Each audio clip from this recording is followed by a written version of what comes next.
There's a particular kind of silence that follows the end of something you spent 40 years building. It is not peaceful. It is not the silence of a quiet morning or a still lake. It is the silence of a room where every sound has been removed at once, and you are left standing in it alone, wondering how you did not hear it coming. Vivian Cole was 64 years old when she heard that silence for the first time. She had been making tea in the kitchen of the Tennessee home she had kept for 38 years. The same kitchen where she had made school lunches and birthday cakes and Sunday suppers and 1,000 ordinary meals that she had never thought of as extraordinary because they were simply the substance of a life. When her husband Thomas walked in wearing a suit she did not recognize and sat down across from her at the table she had chosen herself at an estate sale in 1992 and told her he did not love her anymore. She remembered every detail of that morning with the precision the mind reserves for events that will matter for a very long time. The suit was dark navy, slim cut, younger than anything Thomas had worn in the last 10 years. The tie was a shade of blue she had not seen in his wardrobe before. He had gotten a haircut she had not noticed, and it was shorter than usual, younger somehow, and she understood in the first 3 seconds of looking at him that a great deal of preparation had gone into this morning that she had not been part of. He did not sit beside her. He sat across from her.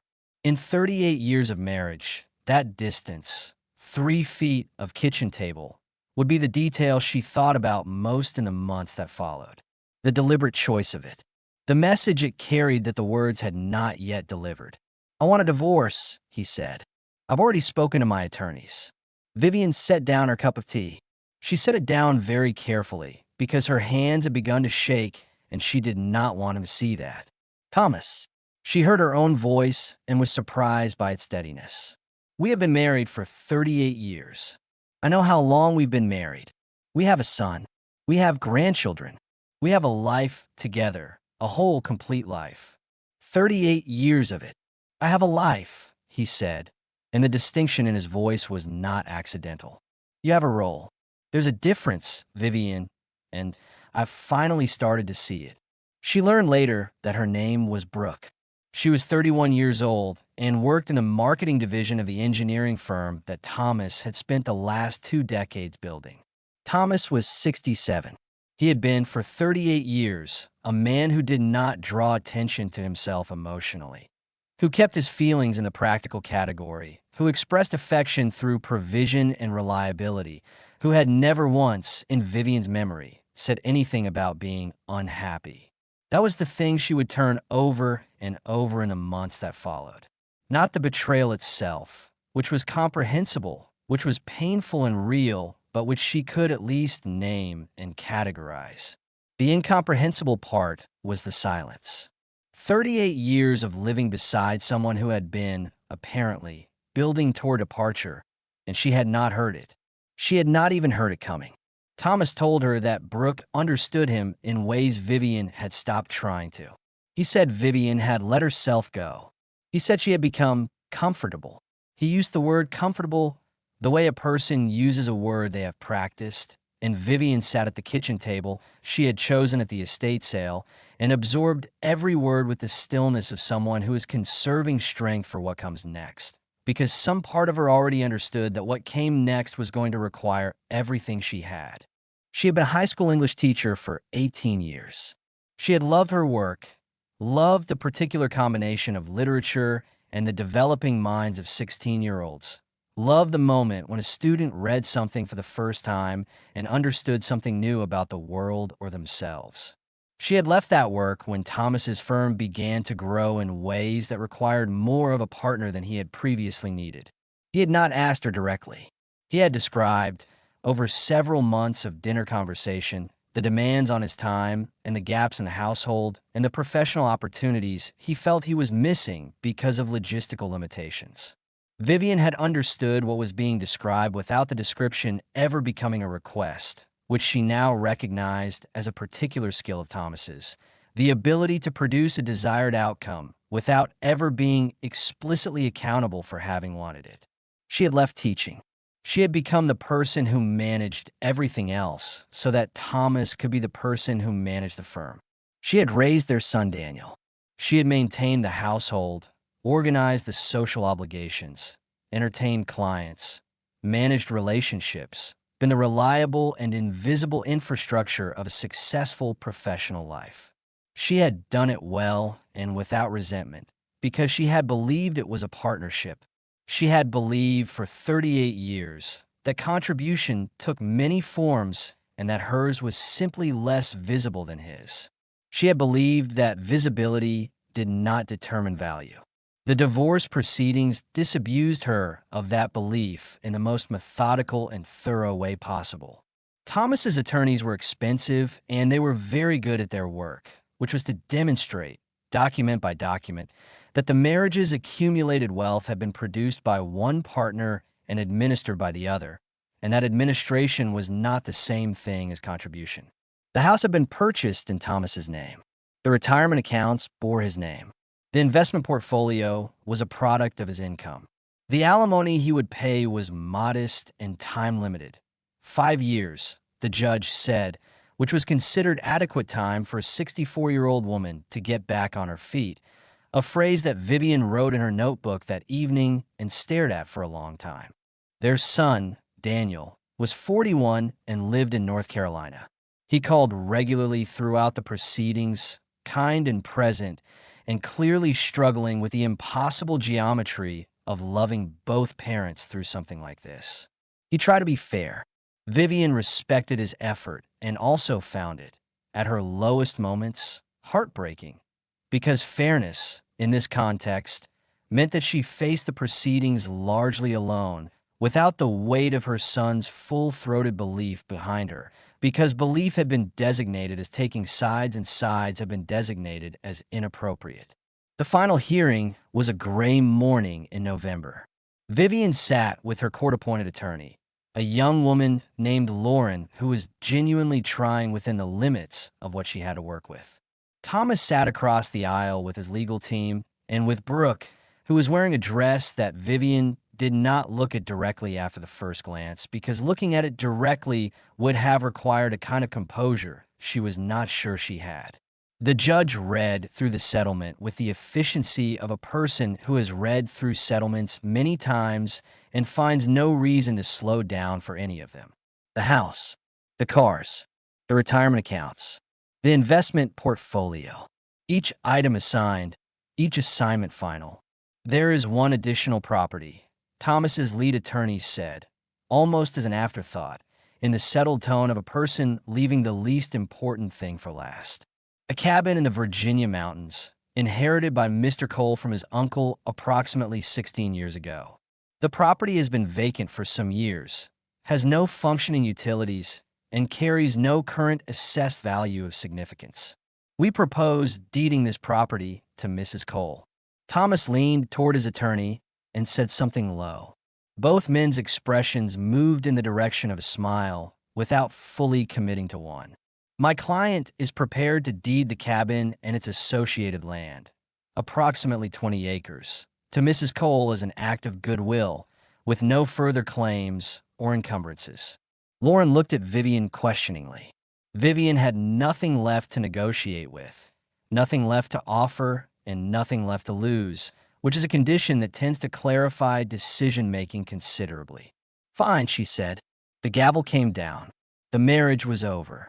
As Vivian walked out of the courthouse into a November afternoon, Thomas called after her from the steps. His voice carried the particular quality of a man who is performing for an audience of one and knows it. Enjoy the cabin, Vivian. Try not to let the roof fall on you. Brooke laughed. It was a small sound, politely sized, but it reached Vivian clearly. She did not turn around. She walked to her car, got in, closed the door, drove exactly 2 blocks before she had to pull over.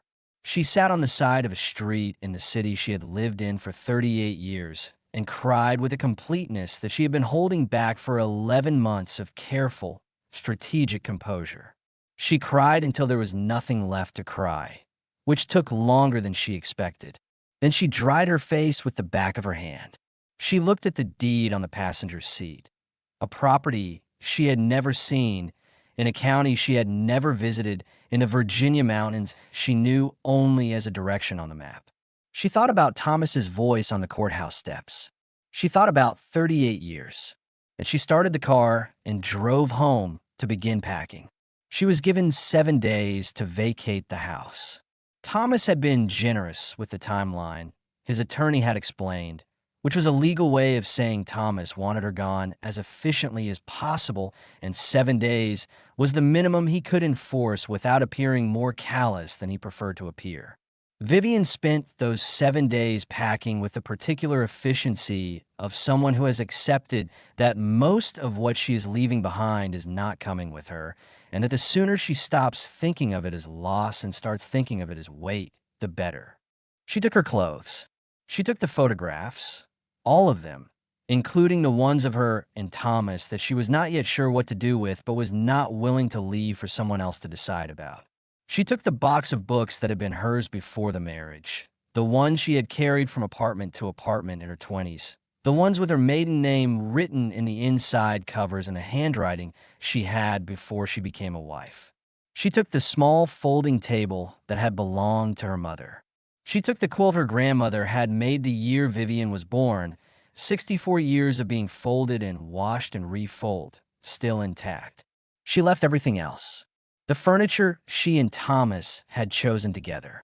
The kitchen equipment she had used for 38 years. The garden she had planted and maintained, which would go unattended now because Thomas had never gardened and Brooke, she suspected, was not the gardening type. She left the house immaculate because that was who she was and walked out of it for the last time on a Wednesday morning in November without looking back at the door as it closed behind her. Her friends from the neighborhood were kind in the way of people who find themselves in a situation that is too large for ordinary kindness to address. They called. They brought food during the packing week. They said the right things with the genuine inadequacy of right things when they're the only things available. Some of them pulled away after. Divorce has its own social gravity, and Thomas had his version of events and Vivian had hers. And it was easier for most people to choose a version than to hold the ambiguity. She did not blame them for it. She understood it. Understanding something and not being hurt by it are different things. One large main room, a stone fireplace on the far wall, its hearth covered in ash and debris for what appeared to be many years of disuse, followed by animals discovering that fireplaces make comfortable dens. A kitchen area in the far corner. A stone counter, a cast-iron stove that had gone orange with surface rust, shelving from which most of the brackets had separated from the wall over the years.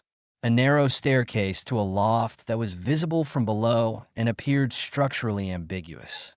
The floor was wide plank, beautiful timber. She could see even now, even beneath the layer of grime and debris and the visible softness of the boards where water had come through the roof.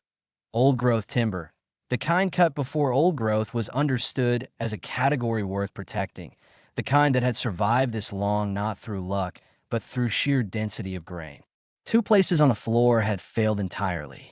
She could see the ground below through the gaps. Something had nested in one of them. It was, by any measure she could apply, uninhabitable. Vivian stood in the center of the ruined room and felt something she had not felt in the 11 months since Thomas had sat across from her at the kitchen table and told her he was finished.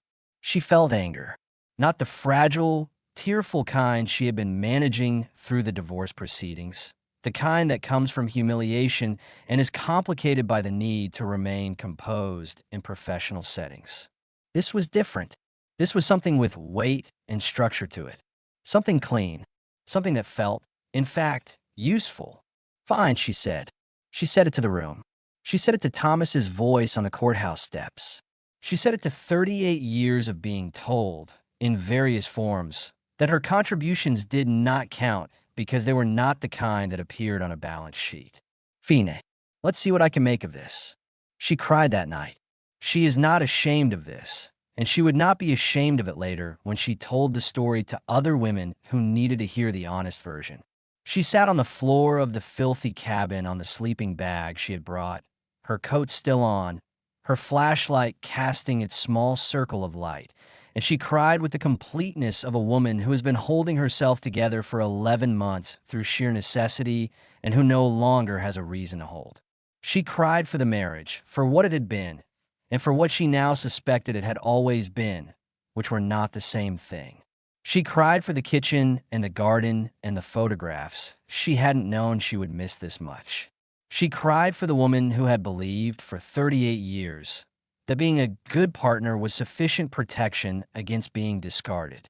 She cried until there was nothing left, which took a long time, and then she lay on the sleeping bag in the cold dark and listened to the wind in the timber above the roof and felt the quality of the silence around her. It was, she would think later, a kind of permission. She woke at first light to the wood thrush. She lay still for a moment in the cold, looking at the ceiling, the intact parts of it, which were most of it old timber that had survived despite everything. And she made a decision that she did not frame as a decision so much as a simple statement of fact. She was 64 years old. She was still here. So was this cabin. They might as well be useful to each other. She got up. She put on her coat. She went to work. The first week was about the most basic version of survival, about making the space livable enough to sleep in without breathing mold, and about establishing the logistical infrastructure of a person who is living without utilities in a mountain clearing. She drove the 40 minutes to the nearest town every morning, Grayson, Virginia, population a few thousand, which had what it needed and not much more. One general store, one hardware store, run by a man named Earl, who was in his late 60s and had the particular economy of words that comes from a life spent doing useful things. One diner with pie that she would come to depend on more than she would have predicted. A library with reliable internet and bathrooms she was deeply grateful for. She spent those first days buying what she needed and learning in Earl's hardware store what tools she did not yet have and what she would need to do the work. She was beginning to understand the work entailed. Earl asked no questions beyond the practical ones. What kind of surface, what condition, what was she trying to accomplish? And offered recommendations without advice, which was a distinction Vivian appreciated enormously. He sold her cleaning supplies and work gloves and a respirator mask and a pry bar and a good headlamp and a folding saw. And he did not comment on the fact that a 64-year-old woman in city clothes was buying these things, which told her a great deal about Earl. Back at the cabin, she started with what she could control, which was the debris. She opened every window that would open and let the November air come through, which was cold enough to make the work uncomfortable and also cold enough to drive out the smell.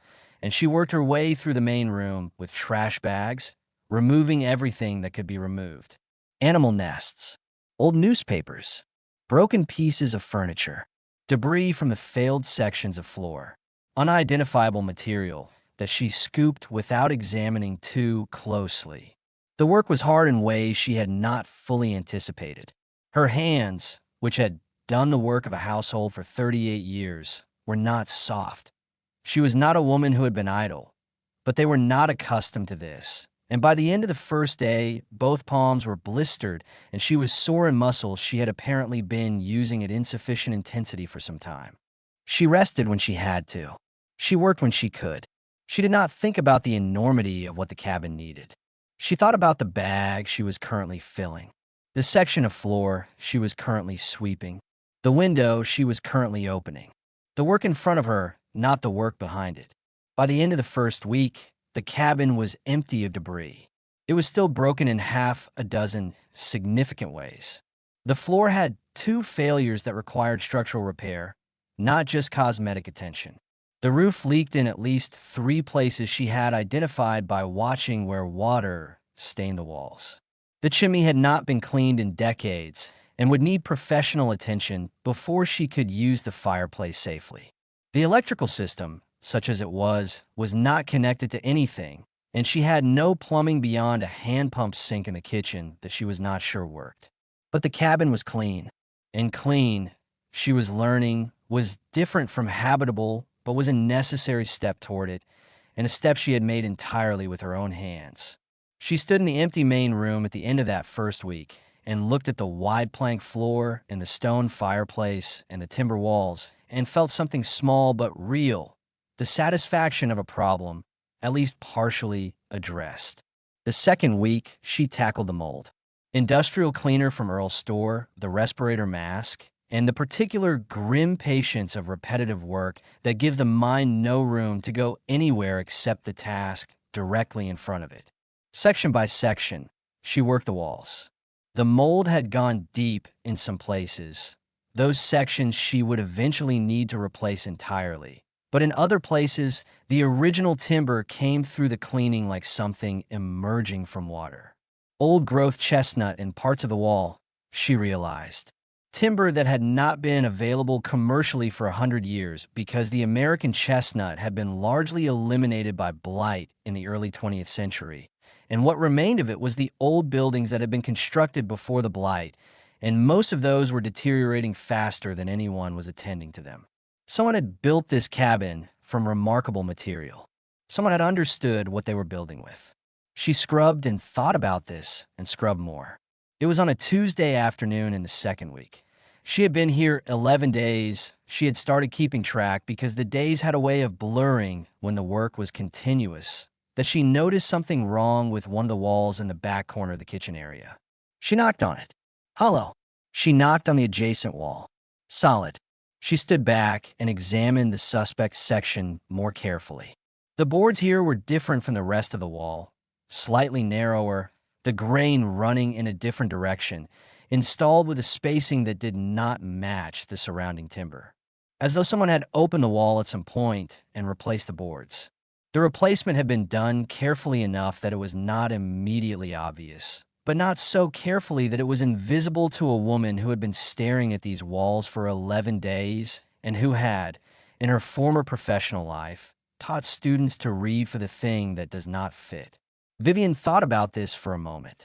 Then she found the pry bar she had been using on the failing floorboards and wedged it into the gap at the edge of the suspect section. The wood was old, and the moisture had weakened it, and it gave way with less resistance than she expected, coming free in a single piece with a sound like an exhalation. Behind it was a space in the wall, perhaps 2 feet deep, 3 feet wide, running floor to ceiling. Not large enough to be a room, large enough to hold something specific and to have been built for that purpose. The space smelled different from the rest of the cabin. Drier, faintly aromatic, in a way she could not immediately place. At the bottom of the space, resting on a flat stone that had clearly been placed there deliberately, was a box. Cedar. She identified the smell now. The particular clean sharpness of cedar, which repels moisture and insects and preserves whatever is kept near it. The box had been wrapped at some point in oiled canvas, most of which had fallen away over time, but enough remained to have done its work. Vivian sat down on the floor of the kitchen area with the box in her lap. Her heart was doing something she noticed and did not attempt to manage. She understood that she was holding someone's secret, that whoever had built this space had done it with intention and care, that the cedar and the oiled canvas and the flat stone were not accidents, but provisions, someone thinking about the future, about preservation, about a specific day that might not come for a long time. The brass latch was tarnished but functional. She opened it. Inside the box, wrapped in oilcloth that had held far better than the outer canvas, were papers. Old papers, folded with the deliberate care of a person for whom paper was not inexpensive and information was not casual. Beneath the papers, a small cloth bag that produced a solid sound when she shifted it. Rocks, perhaps, or something similarly weighted. Vivian unfolded the first document with the respect she would have given any old and fragile thing, holding it by its edges, opening it slowly to avoid stressing folds that had been in the same position for a very long time. It was a deed. The date at the top was 1881. The language was the formal language of 19th century legal documents, hereby conveyed in fee simple, and appurtenances thereunto belonging, and said parcel being bounded to the north by the ridge line commonly known as. But beneath the formality, the substance was clear. The property, this property, These acres, the land that was now hers by the cold generosity of a divorce settlement, had been registered in 1881 as a mineral claim, specifically as a claim on a thermal spring discovered on the property in 1879. Vivian read the sentence again. A thermal spring. The deed continued. The spring, it noted, had been analyzed by a chemist in Richmond and found to contain high concentrations of sulfur, magnesium, calcium, and lithium compounds. The owner had intended to develop the spring as a therapeutic mineral spa. There were references to other documents included in the filing. Vivian set the deed down carefully and picked up the next document. Engineering drawings. Precise and elegant in the style of 19th century technical illustration, showing a bathhouse to be constructed over and around the spring site. 2 soaking pools, private changing rooms, a covered walkway, a reception structure. The drawings were signed in the lower right corner, the same initials that appeared on the deed. W. Alderton. More documents. Letters from potential investors in Richmond and in Washington. Formal correspondence in the language of the period, discussing the therapeutic properties of mineral waters with the authority of an era when mineral springs were considered serious medical resources. Letters describing the water analysis in detail. Letters from an architect in Charlottesville regarding construction estimates. Letters that had the quality of a project building momentum, moving towards something, accumulating the weight of intention and investment. And then, dated 1883, in the same handwriting as the business correspondence, a final letter. All plans for the development of the mineral spring property on the Blue Ridge parcel are postponed indefinitely. The economic circumstances arising from the panic of '83 make the necessary investment impossible at the present time, and those investors who had expressed interest have withdrawn to more conservative positions. I intend to return to this project when conditions permit and the confidence of the investment class is restored. In the meantime, I have secured these documents and samples in the location within the property known only to myself, where they will be preserved against the possibilities of fire, theft, or dispersal of the estate. The spring remains active and its properties are unchanged. The opportunity is real and significant. It waits only for better times and a steady hand to bring it to fruition. W. Alderton. October 1883. Better times had apparently not come, or E.W. Alderton had not returned, had died or moved, or been overtaken by circumstances that did not permit returning to Virginia mountains with construction capital. The property had passed through several pairs of hands over the following 140 years. She could see references to subsequent owners in some of the later documents at the bottom of the box. Each pair of hands apparently unaware of what was behind the wall in the kitchen area. Because the boarding had held and the smell of cedar had kept the animals out and the stone had kept the box dry and the oilcloth had kept the papers intact for 140 years of seasons and neglect. Until a 64-year-old woman with nothing left to lose had needed something to do and had knocked on a wall. Vivian opened the cloth bag. Inside were rock samples, carefully wrapped in smaller pieces of oilcloth and labeled in the same precise handwriting. And at the bottom of the bag, sealed with wax, a small glass bottle containing a liquid that was slightly cloudy with mineral content. She sat on the floor of the ruined kitchen area in the fading afternoon light with the cedar box and its 140 years of careful preservation in her lap, and she began, first quietly and then less quietly, to laugh.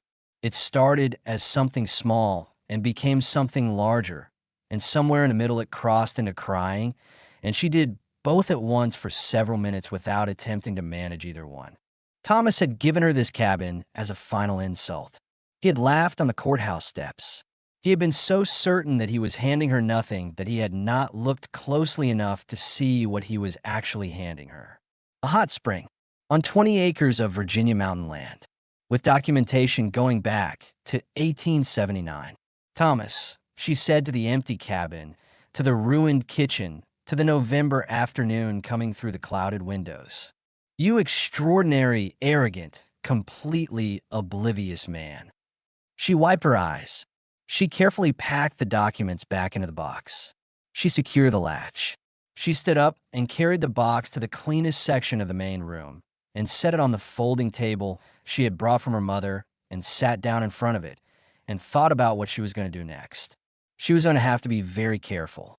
She was going to have to be smarter than she had been for the last 38 years, which was to say she was going to have to stop being useful to someone else's plans and start being useful to her own. She was going to have to learn things she had never learned and contact people she had never contacted and navigate systems she had never navigated. She was 64 years old and she had modest income and a broken cabin and a cedar box of documents that might mean everything or might mean nothing, depending on what the spring beneath her 20 acres was currently doing. But she had something else.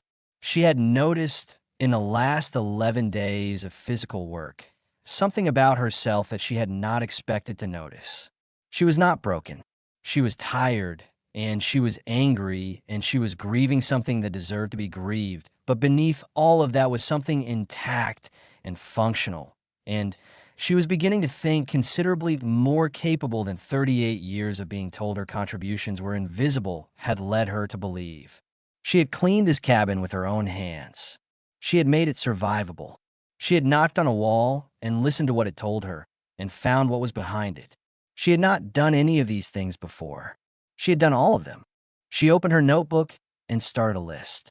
That evening, she drove into Grayson and sat in the diner for 2 hours with her laptop and the diner's Wi-Fi, drinking coffee that was better than she deserved and reading everything available about thermal springs, mineral spas, property development in Virginia, historical preservation funding, and the specific therapeutic compounds that the 1879 chemistry report had identified.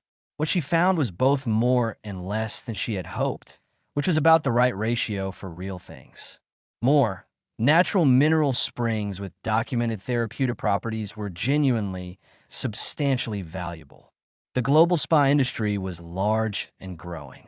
The most prestigious and profitable spa properties were those with authentic mineral spring sources, and the most premium among those were the ones with documented historical use and proven mineral composition. Virginia had several famous examples: hot springs, warm springs, healing springs, and they were among the most expensive resort properties in the region. The category was real. The demand was real. The value was real. Less.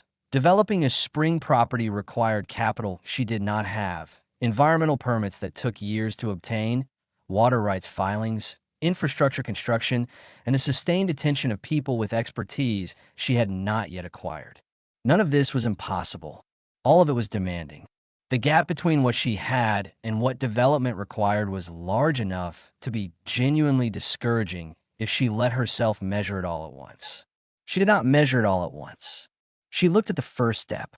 Historical properties, she had read, could sometimes qualify for state and federal preservation grants if they met certain criteria. The Virginia Department of Historic Resources maintained programs for exactly this: the recognition and funding of historically significant properties that might otherwise be lost to deterioration or development incompatible with their historical character. The criteria included documented historical significance, physical integrity of the property, and the presence of a credible preservation plan. A documented 19th century mineral spring with engineering plans, contemporary chemistry analysis, and investor correspondence. A 19th century cabin built from old-growth chestnut timber in the Blue Ridge. These were not small things. These were potentially sufficient things. She would have to verify that the spring was still active. She would have to have the documents authenticated. She would have to write a preservation plan. These were steps she could take. She was a woman who had taught English for 18 years. She could write. She was a woman who had managed the logistical infrastructure of a complex household for 20 more. She could organize. She was a woman who had just spent 11 days cleaning a ruined cabin by herself in November. She could do hard things. She started her list again, more carefully this time, with priorities and timelines and the names of organizations she needed to contact. She wrote until the diner closed, and the owner, a woman her age named Patsy, who had been watching her work with a combination of curiosity and the professional courtesy of someone who respects people who are clearly in the middle of something serious, offered her a piece of leftover pie and said she was welcome to stay another 20 minutes if she needed to finish what she was doing. Vivian finished her list and ate the pie and said thank you and meant it more than the words covered. She found the spring on the 3rd of March, 1 week into the month, 112 days after she had first opened the cabin door. She had been walking her 20 acres systematically for weeks, working outward from the cabin in a grid pattern she maintained with stakes and string because the timber made orientation difficult without fixed reference points, looking for the signs she had read about. Unusual vegetation. Areas where the snow had melted faster than the surrounding ground. Sections where the soil held warmth that the air temperature did not explain. She had walked through the small clearing below the south ridge, perhaps a dozen times, always noted it and moved on, always found it unremarkable. It was a clearing like other clearings, no particular distinguishing features.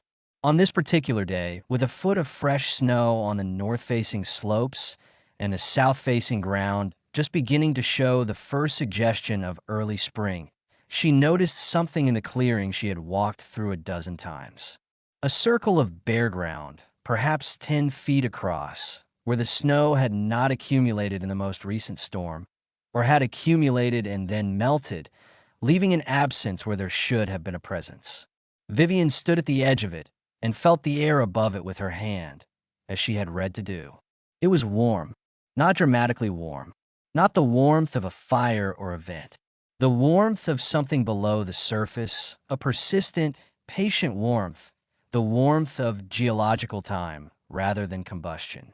She took out the folding shovel she had started carrying on these walks. She dug. 6 inches down, the soil was damp in a way the surrounding soil was not. 8 inches, water began seeping into the hole. Not running, seeping, with the deliberate patience of water that has been doing this for a very long time and sees no reason to hurry. 12 inches, the seep was sustained and the water was unambiguously warm. Vivian sat back on her heels in the snow with her muddy gloves in her lap and her heart doing things she did not try to manage or contain. The spring was real. It was active. It was exactly where E.W. Alderton had said it would be 140 years ago, which should not have surprised her. Springs do not move, but which felt, in this moment, like something more than geology, like someone having kept a promise across a very long time. She stayed there for a while, long enough that the cold got into her knees and she had to stand up. She stood at the edge of the small excavation and looked at the warm water seeping up through the Virginia clay and thought about a man in 1883 who had hidden his documents in a wall because circumstances did not permit him to proceed and who had believed, clearly and in writing, that the opportunity was real and significant and needed only better times and a steady hand. She thought she might qualify as a steady hand. She went inside and called Daniel. "I found it," she said. He drove up the following weekend with his wife Ellen and their 2 daughters, aged 9 and 12. They all stood at the edge of the excavation in the clearing and looked at the warm water welling up from the ground. And the 9-year-old crouched to look at it very closely and said, "Grandma, how does it know to be warm when everything else is cold?" And Vivian sat down in the snow, not because her knees required it, but because something about sitting down in the snow beside her granddaughter asking this question felt like the exactly right thing to do, and began to explain. Ellen, who was a quiet and perceptive woman who had always seemed to Vivian to understand things slightly faster than she let on, sat down beside them both and listened. Daniel stood at the edge of the clearing watching his mother explain geological heat to his 9-year-old, and Vivian looked up and saw his face, and what was on it was not the careful neutrality of a man managing his feelings about a difficult situation. What was on it was pride, the simple, uncomplicated kind. They helped her enlarge the excavation that afternoon. They ate dinner at the diner in Grayson, all 5 of them, and Patsy brought extra pie without being asked. They drove back to the cabin and sat around the wood stove, which Vivian had by this point successfully cleaned and repaired and was using daily, and talked about what might be possible. And Daniel asked careful practical questions, and Vivian answered them carefully and practically. And at some point in the evening, something shifted between them, some residue of the past year's impossible geometry. And he said, "Mom, I think you might actually do this." And she said, "I know I'm going to do this. The question is just what form it takes." He helped her the next morning with the excavation and the initial water sample collection before he and Ellen and the girls drove back to North Carolina. He called 2 days later to say he had found the name of a geologist at Virginia Tech who consulted on private spring development and who had agreed to speak with Vivian at no initial charge because Daniel had explained the situation with enough specificity that the geologist had found interesting. Vivian called the geologist. Then she called the historian at the University of Virginia, who specialized in 19th century Virginia property development, to whom she sent photographs of the Alderton documents. Then she called the Virginia Department of Historic Resources to ask about the preservation designation process. And every morning, before these calls, and between them and after them, she went to the cabin and worked. The months that followed were the most difficult she had ever lived through, which was true despite and because of the fact that they were also, in some way she would not have predicted, among the most fully alive. She was learning in the way you only learn when you have no alternative. Not the supplementary learning of someone acquiring an additional skill, but the foundational learning of someone who needs to understand something in order to survive, which is a different quality of learning entirely.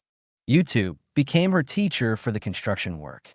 She spent evenings in the diner with her laptop watching videos about roof repair and floor replacement and chimney restoration and the specific techniques for working with old timber. And then she went back to the cabin and applied what she had learned, incorrectly the first time, and then correctly after she watched the video again and identified what she had done wrong. The roof she patched twice before it held. The floor she rebuilt in sections, taking up the failed boards and the failed joists beneath them, and replacing both with timber she sourced from a salvage yard 3 hours away because she refused to put new material into an old cabin that did not match what was already there. The chimney she did not attempt. She hired a chimney specialist from the next county over, which cost money she calculated carefully, and when he finished she had a safe fireplace for the first time in the cabin's recent history. Her hands changed. The blisters of the first weeks became calluses. Not the soft thickening that comes from domestic work, but the harder, more specific calluses of someone who handles tools regularly. The muscles in her shoulders and upper arms, which had ached constantly through February and March, stopped aching in April not because the work had gotten easier, but because she had gotten stronger. She woke before sunrise and worked until the light was gone and slept deeply and without difficulty, which was something she had not reliably done since the divorce proceedings began. There is a relationship between physical work and sleep that she had not understood before, that she found, once she understood it, very difficult to argue with. The authentication of the Alderton documents proceeded in parallel.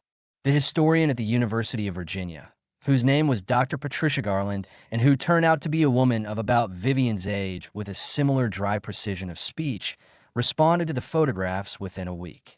The documents were consistent, she wrote, with a pattern of documented spring development projects in the post-Civil War Appalachian region. The chemistry described in the 1879 analysis was consistent with current understanding of therapeutic mineral content. The engineering drawings were of independent historical interest regardless of the spring. If the spring was active and if water testing confirmed mineral composition consistent with the historical documentation, she would be willing to provide a formal authentication letter and to support a preservation designation application. Vivian printed this email and pinned it to the wall of the cabin above her work table. She looked at it every morning while she drank her coffee. Then she looked out the window at the mountain ridge and the trees coming back in a leaf as April became May, and she thought about what she was building, and then she went to work. The geologist, his name was Dr. Marcus Webb, And he turned out to be a compact and efficient man in his 50s who was accustomed to working in difficult terrain and who approached the spring site with the focused attention of someone who has been doing this long enough to know how rarely things are actually interesting. Drove up in late April and spent a day with the spring and its excavation. He took water samples with his own equipment. He tested the temperature at multiple depths. He examined the geological context of the site and the historical documents with equal attention. His report arrived 3 weeks later. The spring was active and stable. The temperature at depth was consistent with geothermal heat rather than shallow groundwater, which meant it was not dependent on seasonal precipitation. The mineral composition of the water samples was high in magnesium, calcium, silica, and sulfur compounds. The sulfur content was within the range associated with therapeutic bathing. The magnesium and silica levels were notably high, higher than typical springs in the region, and consistent with the concentration noted in the 1879 chemistry report. The spring, Dr. Webb wrote in the careful language of professional opinion, appeared to have been active and consistent for at least the period covered by the historical documentation, and likely longer. He saw no geological reason for its condition to change within the planning horizon of a development project. By May, Vivian had submitted applications to 3 historical preservation organizations and 1 environmental grant program. She wrote the applications herself. They required precision and the ability to make a case clearly and compellingly, which was exactly the skill set of a former English teacher. And she had them reviewed by Lauren, her former divorce attorney, who had agreed to advise Vivian on a minimal fee basis because she had found Vivian's situation, after the fact, deeply motivating. 2 rejections arrived in June. 1 request for additional documentation, and 1 conditional acceptance. The Virginia Heritage Properties Initiative, a state program administered through the Department of Historic Resources and funded in part by federal historic preservation allocations, was prepared to award a grant for the documentation, designation, and initial development of the Alderton Spring property, contingent on completion of the formal designation process and submission of a development proposal consistent with historic preservation standards. The grant amount was not small. Vivian was alone in the cabin when the email arrived. She read it twice, sitting at the folding table that had belonged to her mother with the cedar box on the shelf above her. Then she went outside and walked down to the spring site and stood at the edge of it in the June morning, looking at the water welling up from the Virginia clay, warm and steady and patient as geology. She called Daniel. "It's happening," she said. He was quiet for a moment. When he spoke, his voice had something in it that she had not heard in a long time. "I know," he said. "I knew it would." "You didn't." "No," he admitted, "but I should have." Over the following months, the property transformed. The grant funded a formal water analysis by a certified laboratory, which confirmed mineral composition at concentrations exceeding the historical report. The spring appeared to be, if anything, more mineralized than it had been in 1879. It funded an architectural assessment of the cabin, which confirmed structural integrity throughout the old-growth timber framing and identified the chestnut construction as historically significant. It funded the engagement of a preservation architect in Charlottesville named Caroline Marsh, who had spent 20 years working on adaptive reuse of historic properties in the Virginia mountains and who drove up on a Tuesday afternoon in September and walked the property for 2 hours without saying much. "Someone built this with intention," she said finally, standing in the main room of the cabin with her hand on one of the old chestnut wall timbers. "This material, the quality of the joinery, this wasn't put up in a weekend." E.W. Alderton, Vivian said. 1879 or thereabouts. Caroline walked to the window and looked down the slope toward the spring site, and he hid the documents in the wall. For 140 years. Caroline turned back to look at the room. She looked at Vivian. "He was waiting for someone specific," she said. "He just didn't know who it was yet." Vivian thought about this for a moment. "I think that's right," she said. Caroline and Vivian spent weeks working through the development plan. The bathhouse to be built at the spring site, designed in reference to E.W. Alderton's 1881 drawings while meeting current building and safety codes. The cabin to be restored as the main reception and living space, preserving every original element that could be preserved and replacing only what structural necessity required, with salvaged chestnut timber sourced through a historic building salvage network that Caroline maintained. The grounds to be landscaped around the spring in a way that protected the hydrology while making the site accessible and coherent. The plan was modest. It was also entirely thought through, which is a different category of modest than the kind that comes from insufficient ambition. Vivian had been thinking about this for months, and she understood what she was building and what she was not building. She was not building a resort. She was not trying to become E.W. Alderton's version of a grand mineral spa with a hotel and a dining room and event space. She was building a sanctuary, a small, carefully made, historically authentic sanctuary that offered something particular and valuable. The experience of water that has been coming up from the earth for a very long time, received in a place built with equal care and for equivalent purpose. She worked alongside the contractors through the construction, which some of them had been skeptical about, and which she demonstrated gradually and without making a point of it, was not a philosophical position about female capability, but a practical position about who understood this property. She had cleaned every inch of it and repaired much of it and walked every foot of its 20 acres. She understood what it needed. She was not interested in standing aside. In October, 13 months after she had driven up the rutted track and sat in her car staring at the ruin, a regional magazine ran a piece about the project. The headline read, "From Divorce to Discovery, a Virginia Woman Rebuilds." The story was told honestly.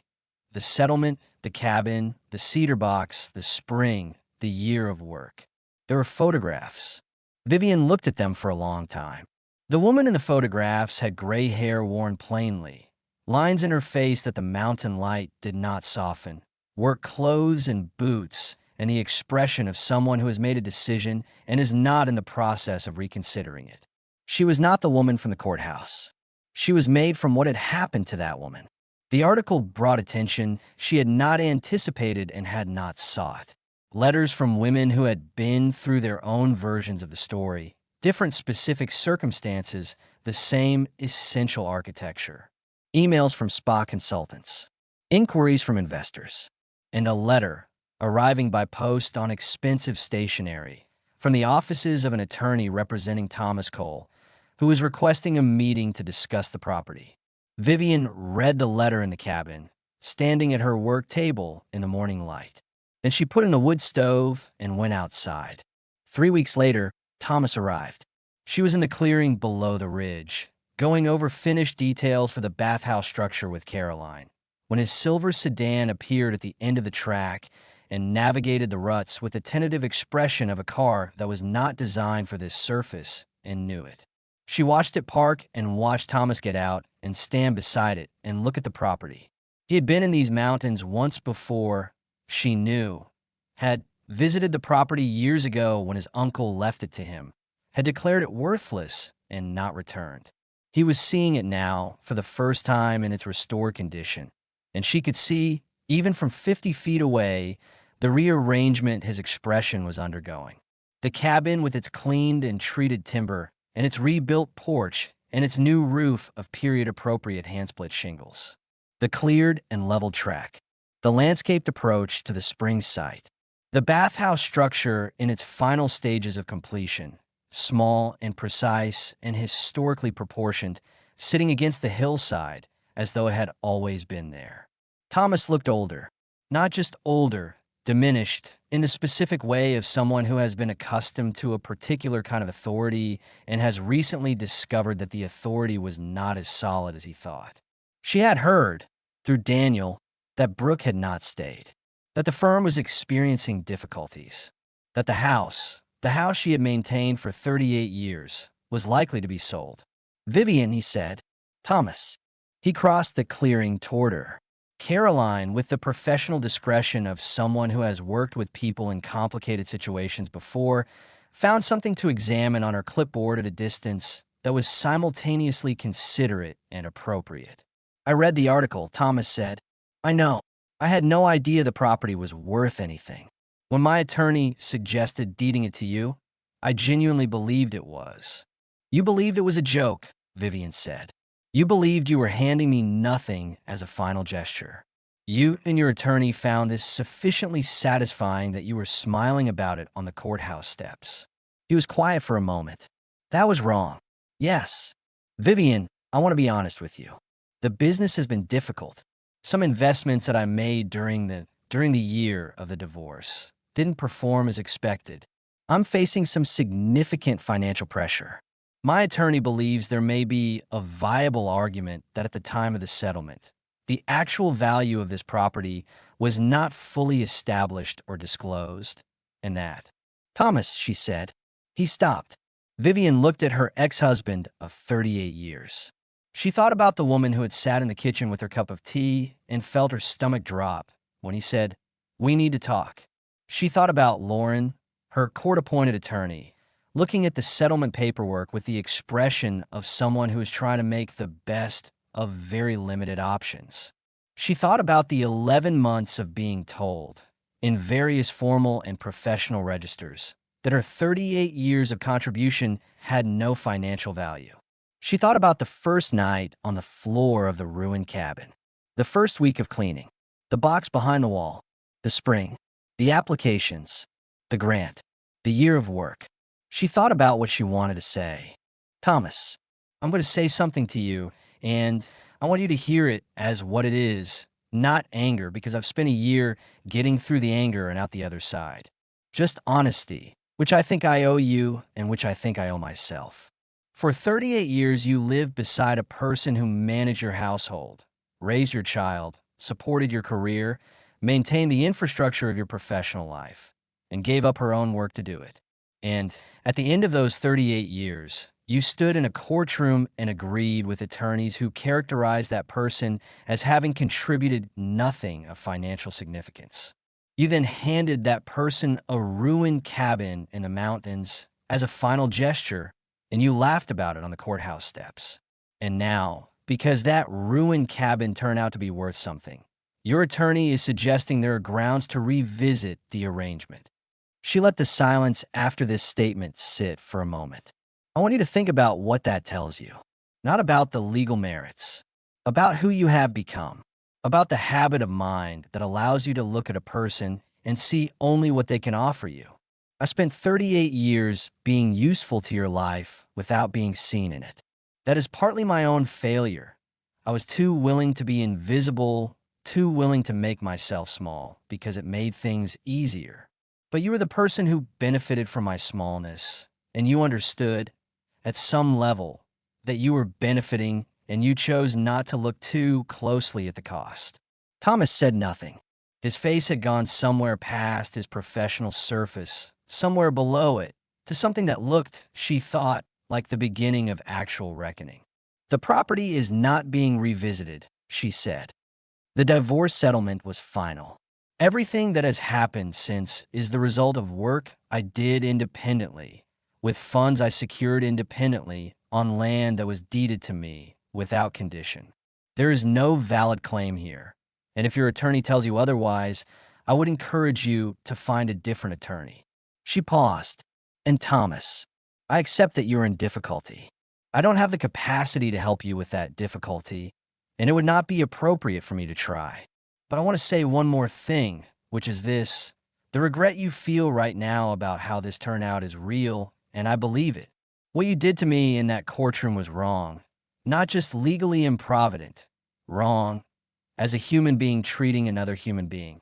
If you sit with that understanding for long enough, you might find that it changes how you treat the people you encounter next. That would be worth something. More than the financial argument your attorney is proposing. She turned to Caroline. Where were we? Caroline looked up from her clipboard. Finished details, she said. Right, Vivian said. Let's continue. She heard Thomas cross the clearing. She heard his car start and navigate the track out to the county road. She did not watch him go. She was looking at the bathhouse structure and thinking about the finished details. That evening, Sitting on the porch, she had rebuilt herself with the specific kind of satisfaction that comes from sitting on something you made. She allowed herself to feel the full weight of what had happened, and then she set it down. Not forgetting, not forgiving in the sense of pretending it had not occurred. Setting it down, the way you set down a heavy thing you've been carrying that you no longer need to carry because you have arrived where you were going. She called Daniel. "I'm all right," she said. "I know," he said. "I could tell." The Alderton Springs opened formally in April, 18 months after Vivian had first pushed open the cabin door. It was small in the way that things made with complete attention tend to be small. Not because they couldn't have been larger, but because the size was chosen. For private soaking rooms in the historically designed bathhouse, open by appointment, with treatments developed in consultation with a therapeutic bathing specialist in Charlottesville who had been approached by Caroline and who had agreed, after visiting the property, to contribute her expertise on terms Vivian could afford. The restored cabin served as the reception space and Vivian's residence. The grounds were maintained by a young man from Grayson named Pete who had grown up on these ridges and knew the vegetation the way people know the streets of their neighborhoods. The revenue was modest and the operation was small, and it was, in every particular, hers. That last part was not incidental. Something happened in the first months of operation that she had not entirely predicted, though perhaps she should have. Women came, not just for the mineral baths, though they came for those too. They came because they had read the article in the regional magazine or found the blog Vivian had started quietly without announcement because she had things to say and writing had always been how she said them, or heard from someone who had heard from someone about the woman in the Virginia mountains who had been handed a ruin and made a sanctuary from it. They came alone, mostly, women in their 50s and 60s and occasionally their 70s. Women navigating the specific landscape of midlife loss. Marriages ending, identities shifting, the feeling of becoming invisible in a culture that had decided women past a certain age were a category rather than a collection of specific, complete human beings. They came and they sat in the bathhouse in the warm mineral water, and then they sat on the porch of the cabin and they talked, sometimes, or did not talk, sometimes, and Vivian offered tea and the particular quality of unhurried attention that comes from a person who has recently understood from the inside exactly what it costs to be unattended to. She did not give speeches. She did not position herself as someone who had answers. She had a story, and she told it when it was asked for, and sometimes when it was not explicitly asked for, but seemed to be needed. She had found something in a wall. She had spent a year learning to do hard things.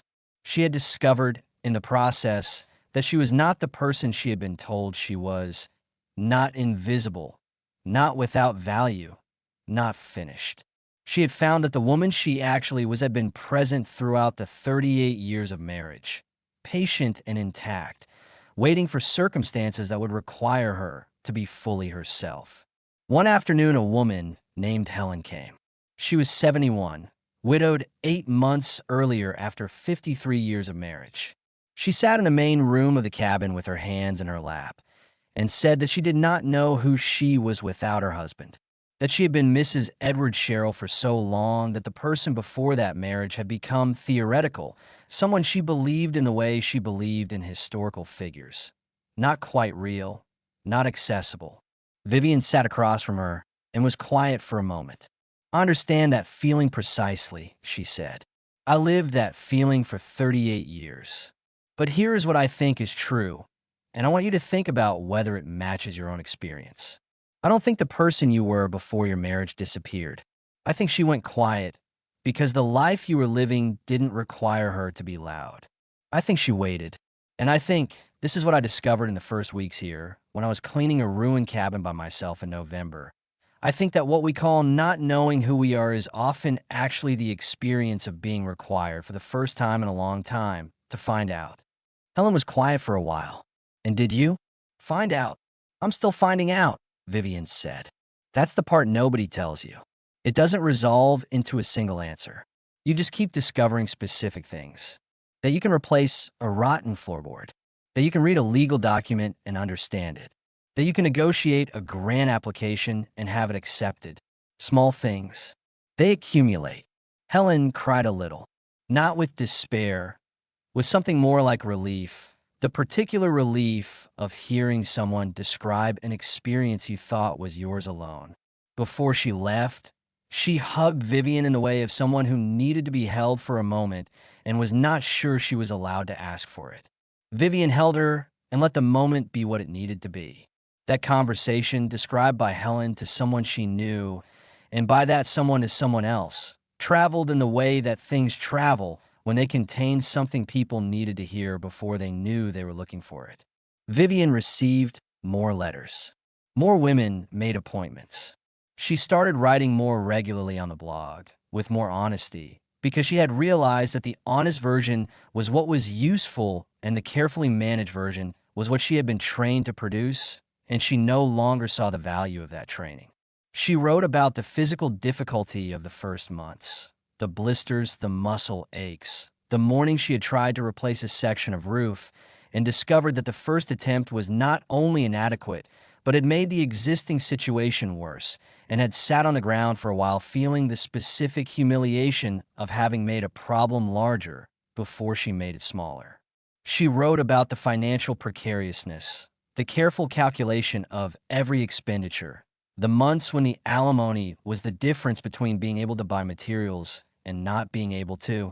She wrote about the grief, which had not ended when the work began, but had simply been given a companion. Grief and purpose running alongside each other like the creek below the ridge, sometimes loud and sometimes quiet, but consistently present. She wrote about the cedar box and E.W. Alderton, about what it meant to find evidence that someone had cared about this land 140 years ago, had seen its value, had trusted that the future would eventually send someone capable of understanding it. She wrote about the spring, about the specific sensation of feeling warm water coming up from the earth in November, in the cold, the intimation of something permanent and patient beneath the surface of things that seem merely broken. Women wrote back in the thousands. They shared their own versions. They asked practical questions about the grant process, about the preservation designation, about the bathhouse construction, about the specific YouTube channel she had found most useful for learning basic carpentry. She answered all of these with the precision of a former English teacher who understood that the useful answer is the specific one. By her 66th birthday, the Alderton Springs had received full historical designation from the state, had been featured in a national wellness publication, and had been approached by a regional spa development company with a significant investment offer, enough money to expand the facility substantially in exchange for a minority stake. Vivian spent 2 weeks with this proposal. She consulted Caroline. She consulted Lauren. She consulted Daniel, who had by this point become someone she trusted with things that mattered rather than someone she protected from things that worried her. She said yes, with conditions she negotiated herself. The expansion that followed added 2 more soaking rooms, a small meditation structure at the spring site, and a guest cabin at the property's edge for women who needed more than a day. The facility employed 11 people from Grayson and the surrounding county. Patsy from the diner referred 2 of them. Earl from the hardware store provided all the materials for the expansion at his trade pricing without being asked, which Vivian told him was unnecessary and which he said was not up to her. Thomas filed for bankruptcy in the 2nd year. The house Vivian had maintained for 38 years, was sold. She heard this from Daniel and felt a brief pang for the walls that had held her children's childhood, for the kitchen where she had cooked thousands of meals, for the garden. Then she went outside and walked to the spring and stood in the June morning with the water moving over her hands and thought about what it means to belong somewhere and how different that is from having your name on a deed. On a quiet evening in November, the 2nd anniversary of the divorce made final, Vivian sat on the porch she had built herself and watched the sun move down behind the Blue Ridge and thought about the distances traveled. From the kitchen table where Thomas had sat across from her. From the courthouse steps and his voice calling after her. From the first night on the floor of the ruined cabin in the cold dark, crying with a completeness she had not known she was capable of. From the first morning she had woken up and made a decision without framing it as a decision, simply gotten up and gone to work. Daniel called. "How are you?" "I am genuinely well," she said, because this was true and because she had learned, over the past 2 years, to say true things instead of managed ones. "Dad called me," he said. "He wanted to know if you were really as well as it looks." "What did you tell him?" "I told him you built something remarkable, that you seem more yourself than you ever did." "That's accurate," she said. He asked if he said he was sorry, that he knows now what he did. Vivian was quiet for a moment. She looked at the ridge above the tree line where the last light was holding. "I believe that," she said. "Tell him I hope he finds his way through it." "I mean that. That's generous, given everything." "It's not generosity," she said. "It's just that his regret and my peace can't live in the same place in me. I chose which one to keep."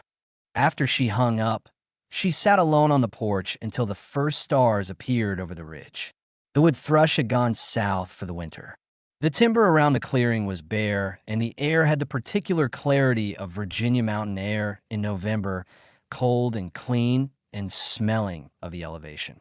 She thought about E.W. Alderton, sitting in his Virginia cabin in October of 1883, writing by whatever light was available, documenting a decision that had cost him something.